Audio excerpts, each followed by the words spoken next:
This is a story about one steam locomotive, probably the most famous in history, one which has been around the world and is known to everyone: Flying Scotsman.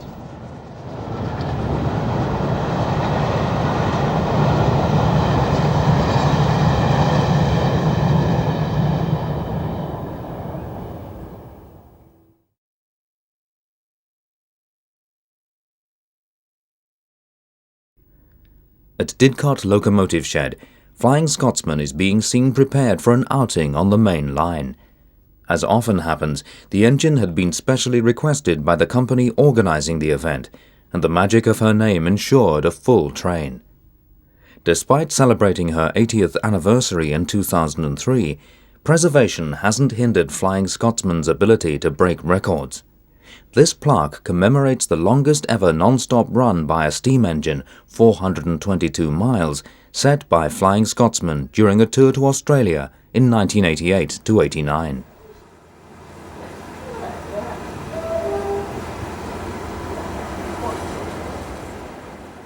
Steam locomotives are very labour-intensive, and preparation for a mainline run takes several hours.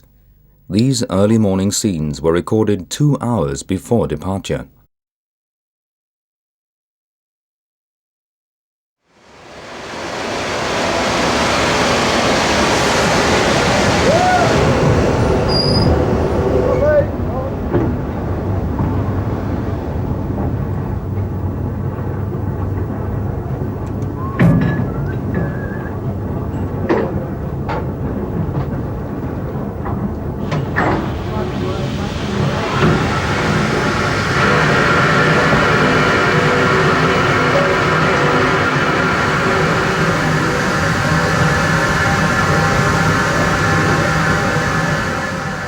The chief mechanical engineer of the London and North Eastern Railway, Nigel Gresley, had introduced his A1 Pacifics on the Great Northern Railway a year before the LNER was formed. The third member of the class was the first to appear under the LNER's auspices and was number 1472, Flying Scotsman.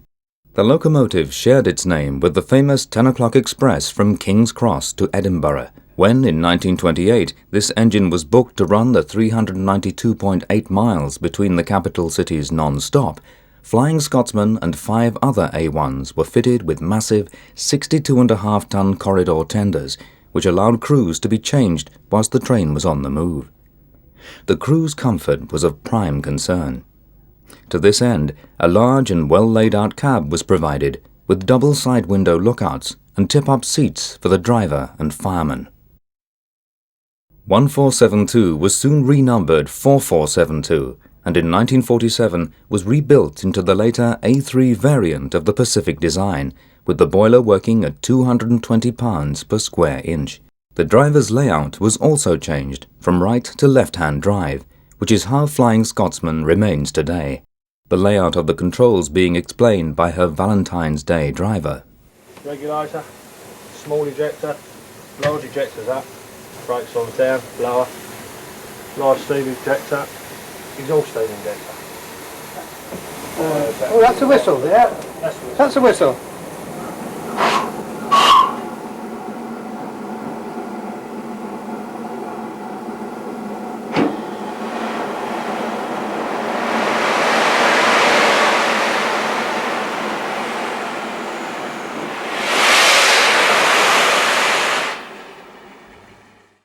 As she backs off, Flying Scotsman passes a Great Western dynamometer car, an instrument-fitted vehicle used for testing the performance of steam locomotives. This perhaps serves to remind us of the events of 1924, when Flying Scotsman was displayed at the British Empire exhibition at Wembley, alongside the Great Western Railway's much smaller Castle-class locomotive, Caerphilly Castle. The GWR claimed its engine was the most powerful express passenger locomotive in Britain.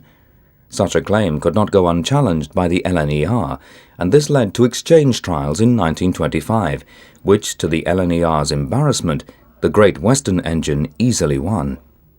This is what led to the introduction of the A3 class and the subsequent conversion of the A1s to A3s. Today, once again, Flying Scotsman is working on Great Western metals.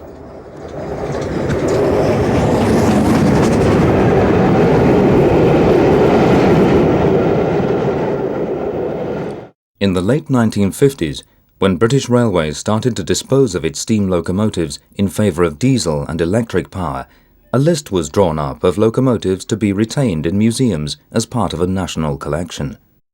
Caerphilly Castle was to be retained at the Science Museum in London, but no A3s were listed for preservation.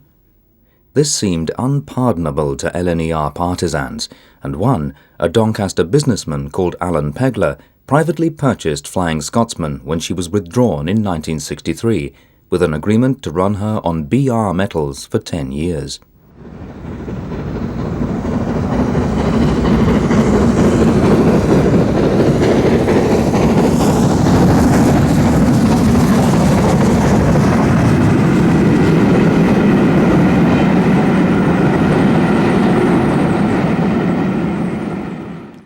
At the end of the 1960s, Flying Scotsman went on tour to the United States as the centerpiece of a British exhibition that toured the railroads. Unfortunately, the trip was a financial disaster for Alan Pegler, and the locomotive was sold to Sir William McAlpine, who returned it to the UK, forming a company called Flying Scotsman Services to market luxury steam rail tours.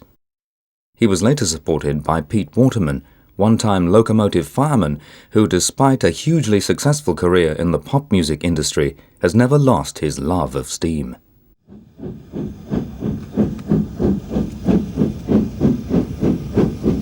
Having returned from the USA, Flying Scotsman subsequently toured Australia and was afterwards bought by Dr. Tony Marchington, who launched a company called Flying Scotsman plc, selling shares in the engine and a proposed Flying Scotsman theme park in Edinburgh.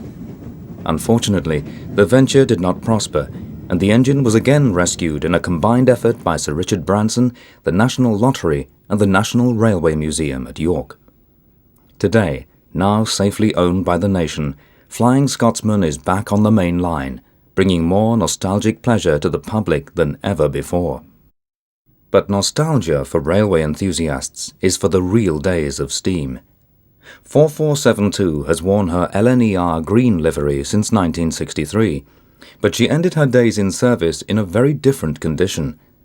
These views of other members of the A3 class show how Flying Scotsman looked in the early 1960s, with a double chimney and so-called German smoke deflectors.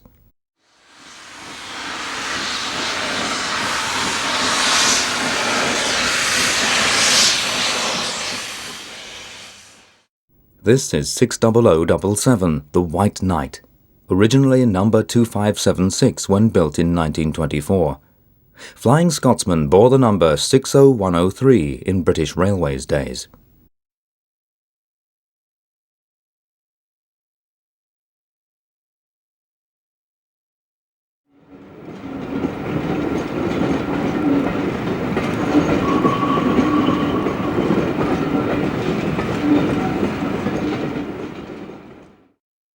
This is 60044 Melton. She was the first of a production batch of 20 built at Doncaster Works to the order of the LNER, which followed the original 12 locomotives ordered by Great Northern. Concurrently, a further 20 were built by the North British Locomotive Company in Glasgow. Note the length of Melton's train, quite commonplace in those days, but unheard of in the 21st century.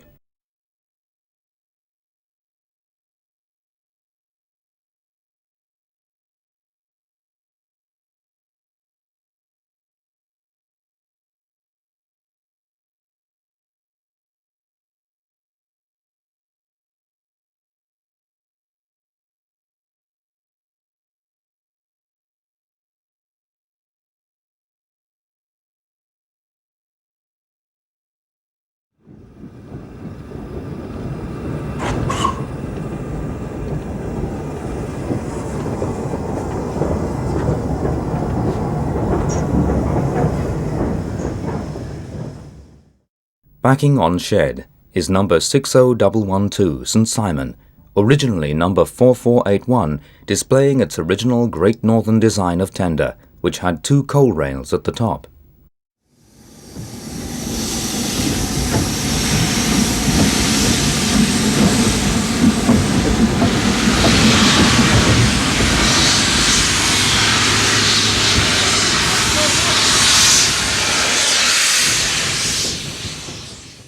Knight of Thistle was originally called Knight of the Thistle.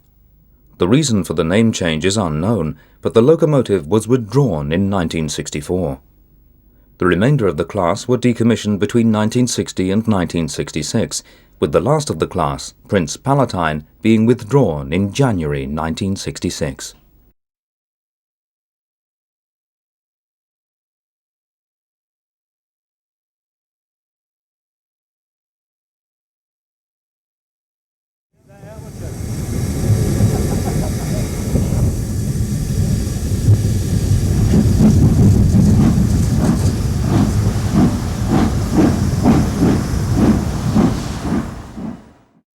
That left just Flying Scotsman still on the East Coast Main Line.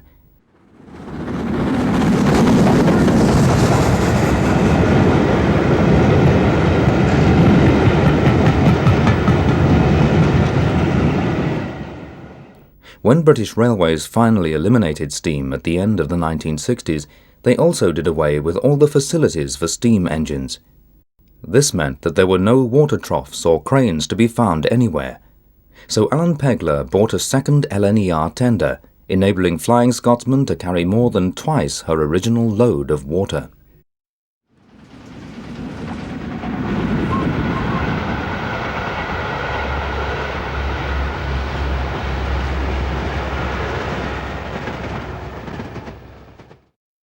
To the delight of old and young enthusiasts alike, she continued to run all over the national network, proudly carrying her LNER number on the buffer beam and second tender, and the railway's coat of arms on its cab side.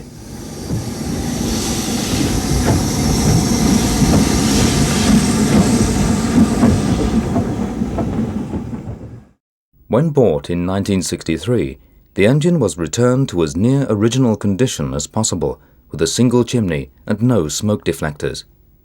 The boiler had been built new for the A3 class during the Second World War, and was consequently a left-hand drive example. She retained the speedometer that had been fitted in the later British Railways days.